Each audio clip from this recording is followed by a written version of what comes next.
Mga kababayan ko, pagpatawarin na ninyo ako sa mga mura ko at yung mga pa-slide ko sa mga kapwa ko tao, kapwa ko sa gobyerno. Kasi minsan, napipika na ako na ginagawa mo ng lahat, meron pang masabi na hindi naman totoo.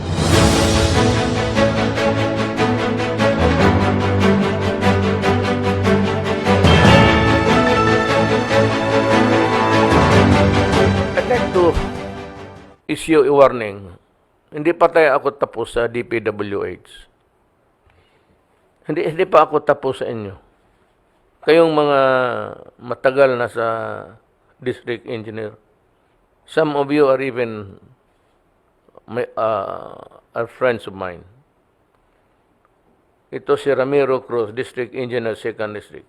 Serious dishonesty, gross neglect of duty, and grave misconduct.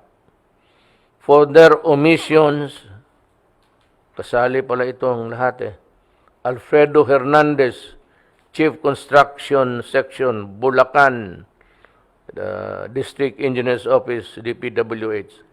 Armando Juan, Project Engineer, Bulacan, 2nd District. Ganito pala ito ang kasalanan. Kayong mga prove to me nga kayong mga engineer pumasa kayo sa board, baka putang ina. Pineke ninyo. Tingnan mo itong charges. For their omissions, poor performance of functions and non-compliance of the issuances of department may be permitted, thus causing serious delay in the construction of the bridge in San Miguel, Bulacan, and for concealing these facts to make it appear that the project was completed per schedule. Anak ka ng putang ina ninyo, umalis kayo sa gobyerno. Preventive suspension. I'd like to, DPWH, palisin ninyo yan in the fastest possible time. I do not need government workers na gano'n. Kung wala ka palang alam, bakit ka pumasa sa board, let's ka. So, mga kababayan ko, pagpatawarin na ninyo ako sa mga mura ko at yung mga pa-slide ko sa mga kapwa ko tao, kapwa ko sa gobyerno. Kasi minsan, napipika na ako na ginagawa mo ng lahat, meron pang masabi na hindi naman totoo. You know, gaya sa tamang proseso. So making it appear that again, government committed a serious omission na hindi ninyo pinadaan sa proseso. Putang ina, ano ba? Ilang proseso ba pala daan?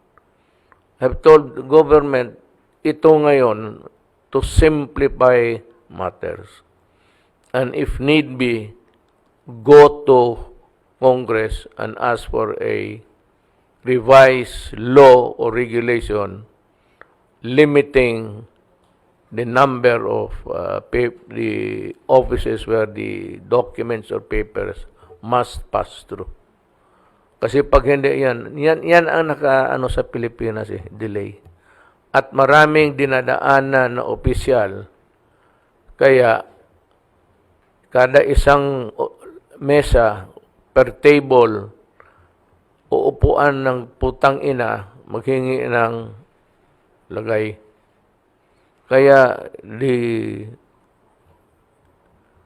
long road to China, ika nga, that's an idiom. Ano nangyayari? Ngayon, kayong mga madali na lang ako. I'm less than a year, wala na ako. But pag nagkamali kayo, basi konti ngayon, iwasan ninyo magkamali. If you value your work, if you want to stay in government, iwasan ninyo Kasi yung sulat nilang mismo, ipapatawag talaga kita. And I will investigate immediately and then file the case before the ombudsman. Para diretso na. And maybe the ombudsman will be the one to issue the suspension order. Pero ako, I want you out. Out as in out of government service. Kaya kayong kunti na lang panahon naman na iwan sa akin eh. Wala namang ano dyan. Kaya it would be best na huwag ka muna magkapera ngayon. Hintayin na lang ninyo for better times. Hintay kayo kung sinong presidente na kaya ninyo. Kasi ako dito, hindi lang ako, kasi marami na eh. And to a fault, talagang nanghihiya ako ng tao. Pagdating mo dito, sasampalin kita. Diyan sa kwarto. Pag sinabi ko sa security, umalis muna kayo. Yan, may tama ganyan. I humiliate people, especially those who steal money from government. I have, yung ambassador doon sa Brazil who maltreated a household helper, ito pa sa repeatedly inflicted physical harm doon sa tao. The recommendation was, and I signed when was it? The other day or last night? I signed the document affirming the decision.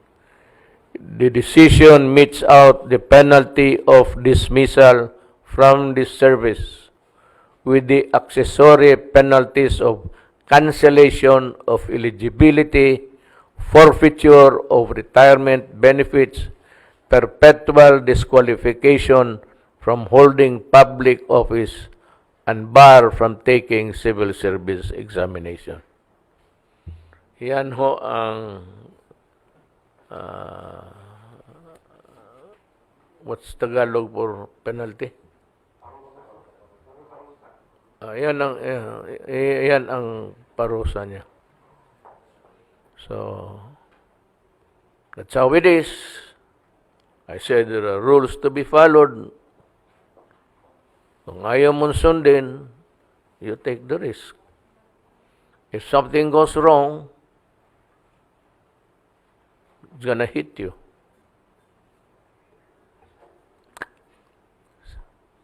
Maraming salamat.